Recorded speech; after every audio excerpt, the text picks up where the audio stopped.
Hi folks, Pete here from Ashton's Cars, and today I'm in Devon. It's a very nice sunny March morning, and I'm on my way down to Cornwall, to Falmouth in Cornwall, to deliver, first of all, the little Micra that you can see behind me there. But I'm actually taking a part exchange in on the Micra. It's, well, I'll leave it as a little bit of a surprise for you, but let's give you a few clues and then you can follow me as we go, and we'll reveal all very shortly. But it's a 1990s Japanese coupe which I'm picking up, and if I'm being honest, I'm quite excited about it because it's a car that I have previously owned. Back in the early 2000s I had one of these. They're a car that I actually really rate and I enjoy, and I haven't driven one for probably over 20 years now. So I'm really excited to get behind the wheel of one again. It is a car that's probably a little bit more of a project than anything else. It's not a mint example, but I'm told by the previous owner that it does drive extremely well. So I'm going to brave the drive home myself. I'm driving the Micra down, which I know I've got no worries about. It's a brilliant little car. And I'll be coming home in a 90s Japanese coupe.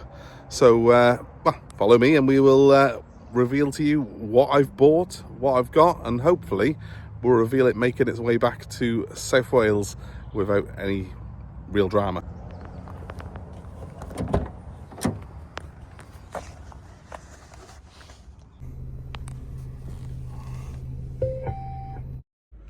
I'm just wondering, are there any other clues I can give you as to the identity of the car without giving the game away totally? The car that I am picking up dates from the golden year of 1998, and this is it's actually a lower spec model, but some of the higher specification models in this range had quite considerable success on the rally circuit. Yeah, I don't think that'll give it away too much, but maybe the keen among you may have already guessed what it is. Let's find out. And here I am. I have picked up the car, and it drives really well. First impressions are very good. Let's have the big reveal, shall we? I'll spin around slowly, and you will see that behind me is a 1998 Toyota Celica. And this is the 1.8 litre ST model. Not to be confused with the GT and GT4. I've had a GT4 myself before. This is the slightly less powerful, quite a lot less powerful actually, we'll come to that in a minute, cousin of those cars. And it's a 170,000 mile example, which has got valid MOT and has been previously in daily use up until today. And I have just paid £600 for it. So I'm either completely mad or it's the bargain of the century. We'll find out. Let's have a quick look around it together. So I have previously owned one of these. I've owned a couple actually. I did run a GT4 many years ago. But as I said, this is the sort of bottom of the range, if you like, the base model. It's the 1.8 litre ST model of Celica. This is a model that ran from 93, I think, through to 99. This is a 98 example, so quite late in the production line. The lady who has had it, has had two of them. This is her second Celica, so she's obviously quite a fan of the cars. I am as well. I remember from back in the day, they were very well built, very solid vehicles. And of course, this one's done 170,000 miles, and it's still, I've just driven it about 5 miles.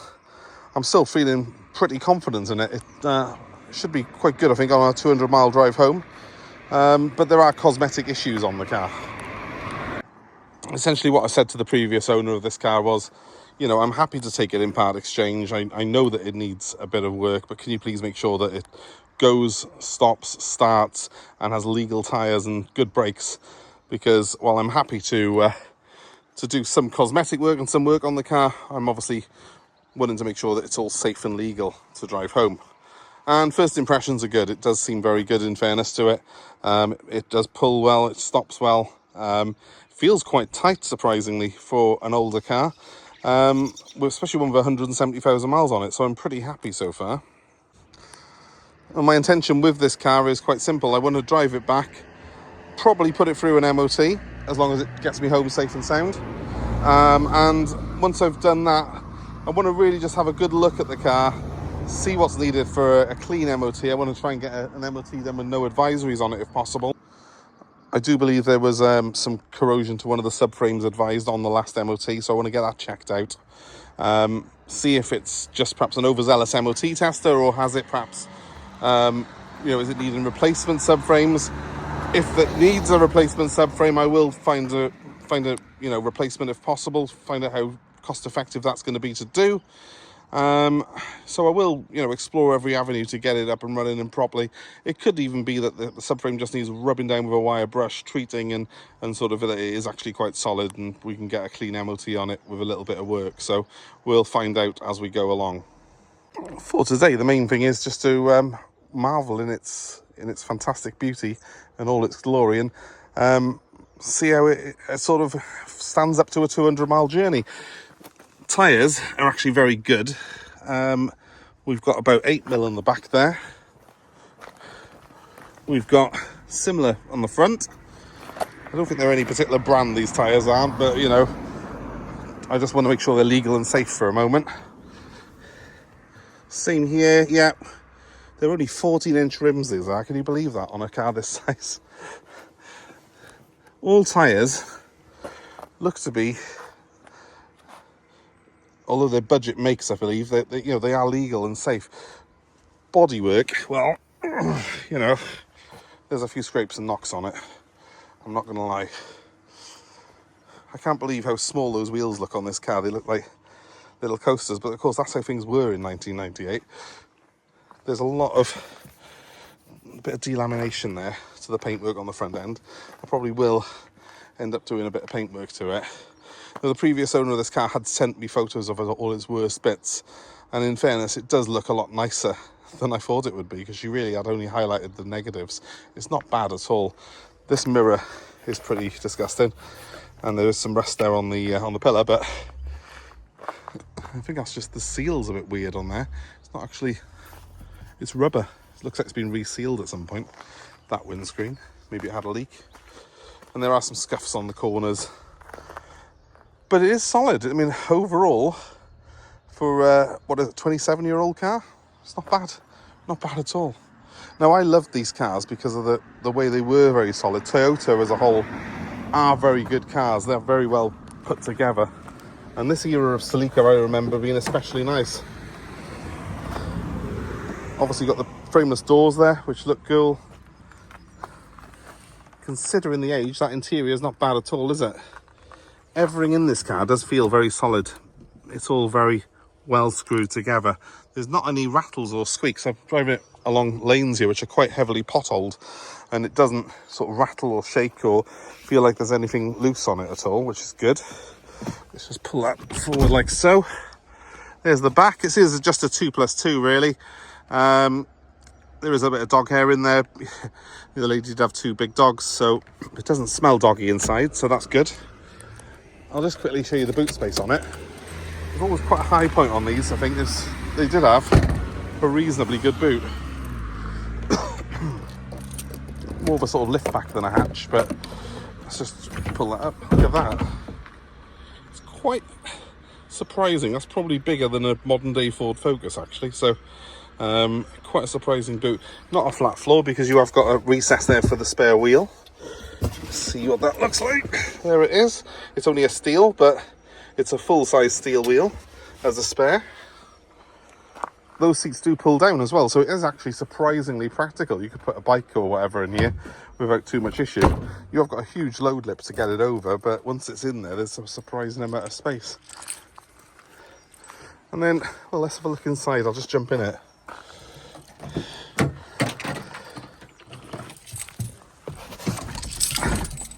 Fire it up for you. Startup sequence. Nice analog dials in here, as you can see. 170,000 miles indicated. Little bit of an exhaust blow there, for sure. Not going to be too worried about that. We've got the aftermarket Sony stereo. And we've got air conditioning, which it's not really blowing that cold, so that's not a surprise though, is it? But overall, it's quite clean. The headlining's good on it. There's no sagging or drooping of that. Seats are pretty clean and tidy. Doesn't seem to have any water ingress in here, so it's all nice and dry. I mean, as 27-year-old cars go, it's pretty tidy. I know the passenger window works well, because I've got it down. Let me see if the... So, yeah, passenger one works. Driver's one we know works, because I've had it up and down. Electric mirrors working. See, typical Toyota, that. Typical Toyota. It's 27 years old. Haven't got a massive amount of history for it at all. I don't know what its history is. It's done 170,000 miles, and yet everything in this car works. And I wouldn't be surprised, you gas that aircon up, that'll work as well. Because Toyota are just brilliant at making things that last and that work properly.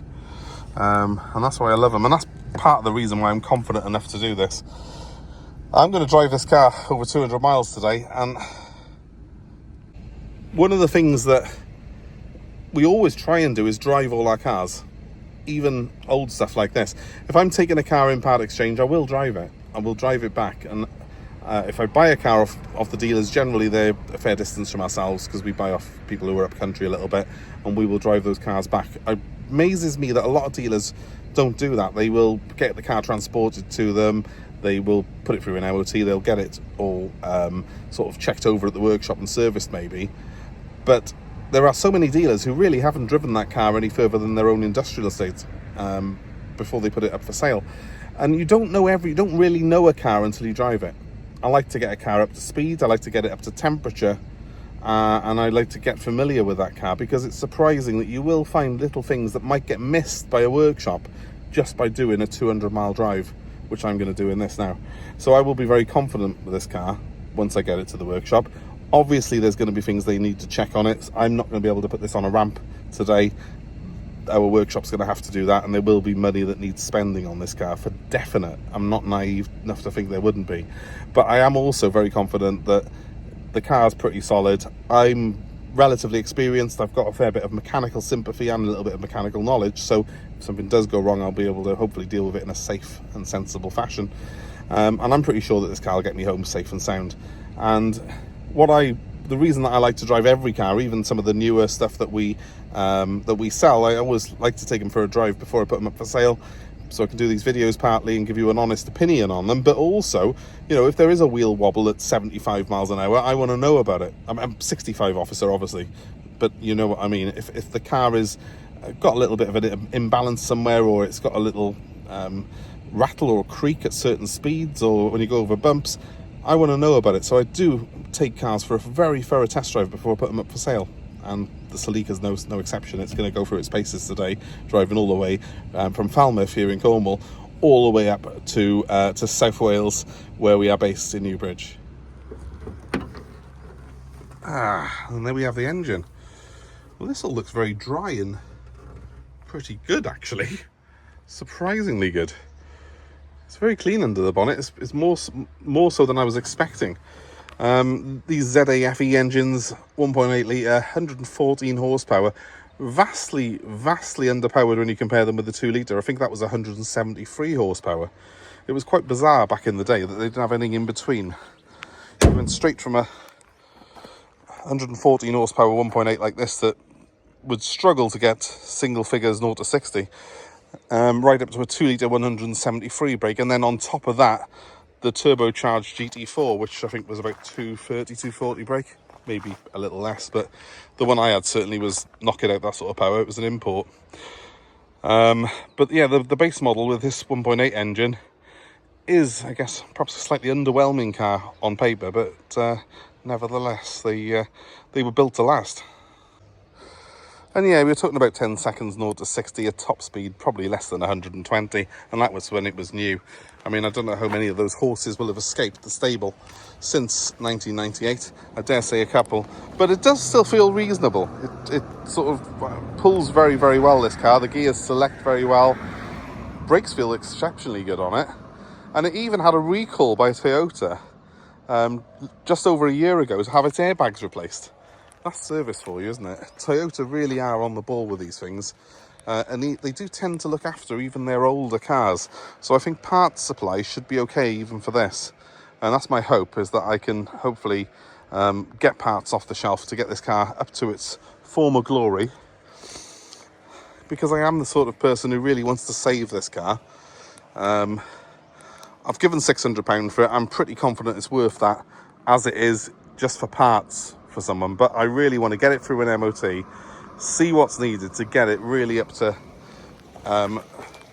if not pristine, then certainly very, very good condition, so as it can go on and have a new life with a new keeper, and hopefully for many years to come. So I will catch up with you shortly. I'm going to be heading off from here shortly. I'm going to go and grab maybe a pasty and a coffee down this lane, because I think there's a little yacht club down there. So I'm going to pop in there, grab a coffee, grab myself a bite to eat, and then hit the road. And I will update you as we go. Got some fuel and a quick pit stop, and I'm waiting for this huge truck to finish manoeuvring in front of me. Look at this, I've even got cup holders in here. Considering the age of the car, 27 years old, it's got everything I could possibly need.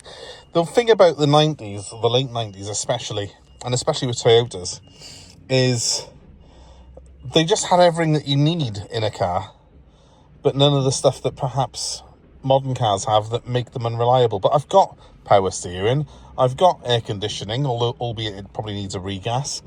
I've even got cup holders. I've got all the creature comforts I could possibly really want in a car, and everything in it works properly. The suspension setup on it is a lot more comfortable than most modern cars. It does ride very, very well. I'm sure if I took it around a track, it would feel like a blancmange, but it doesn't really, affect the sort of the driving on the lanes and stuff. It does feel really together, and there's no bangs or clunks or rattles in it. And yeah, I've done about 50, 60 miles in it, and I've built a bit of a trusting relationship up with this car now. I feel that all of a sudden, well, I was never really in doubt. 90s Toyotas, generally about the most reliable thing you'll ever drive, but I've built a relationship up with this car now to the point that I really do trust it and like it. And yeah, enjoying the drive so far. I've no doubt we're not going to have any real issues on the drive. It's done 50 miles. It's got another 150 to go roughly till I get back home.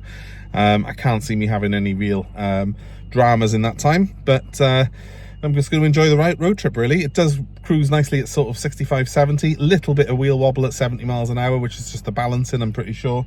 Apart from that, nothing to report. So whether you count that as perhaps a little bit boring, or maybe my gamble has paid off, hopefully. I think it's quite a good little car, this, and we'll know for sure when we get it on the ramp. But at the moment, on the face of it, it's a good one. So thank you very much. We're going to continue our journey home, and I'm going to enjoy my Costa while I wait for this truck to finish reversing. Well, I'm back in Wales, and as you can see, the Celica has done me proud. It's been a very uneventful drive back. It's been an absolute pleasure, in fact. I guess it's probably a given in the first place. 90s Toyotas are about as reliable as they go, and true to the previous owner's word, this one runs like a dream. So all's left for me now is to take it home, and we'll probably get it in the workshop in the next week or so, have an MOT done, and we'll update it on here as we go along, what happens with this Celica. Which leaves me to say, please, if you've enjoyed the video and if you would like to see more of not just the Celica but other things that we have, other projects that we have on the go, please give us a like, give us a share, subscribe, most importantly subscribe, and hit the notifications, and you will be kept abreast of all our goings on and any new uploads. Well, thanks very much for watching. I hope it's been of interest to you, and we shall see you soon. Bye for now.